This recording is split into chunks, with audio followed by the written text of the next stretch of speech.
கோவை செலின் ஐயாவை பார்த்துருக்கோம், இப்போ இருக்கிற ஈஸ்வரனை பார்த்துட்டு இருக்கோம், பெஸ்ட்ராம்ஸ் ஐயா. எங்களுக்கு ஒன்றும் தெரியாது. மாநாடு போடுவாங்க, வருவாங்க, கூட்டம் வருவோம், போவோம்.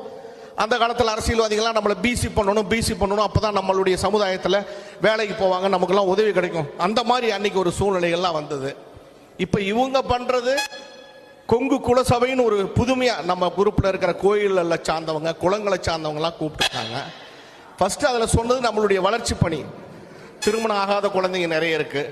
இப்போ எங்களுக்கெல்லாம் என்ன ஆசைன்னா, அருமகாரர் எங்கள் ஊரில் இல்லை சார். எங்கள் ஊரில் எப்படின்னா வர்றாங்க. இப்போ எங்கள் பையன் கல்யாணமே அருமகாரை வச்சு பண்ணோம். 100 கிலோமீட்டர் தூரத்துலேருந்து நான் அருமகாரரை கூப்பிட்டு வந்தோம். என்ன காரணம்? இந்த பழமைகள்லாம் படிக்காமல் இருக்கனால தான் வருதுங்க. மெயினாக நம்மளுடைய பாரம்பரியம், சடங்குகள், இதை தெரிஞ்சுக்கிறதுக்கே இல்லை. இப்போ இந்த குளங்கள் கூடினதில் எனக்கு ஒரு வாய்ப்பாக நினைக்கிறேன். ஐயா எங்கள் ஊரில் இல்லை, உங்கள் ஊரில் இருந்தால் எனக்கு கொஞ்சம் பண்ணி கொடுங்க. இந்த மாதிரி ஒரு திருமணம் இருக்குது, சின்ன சமாச்சாரம் தான்.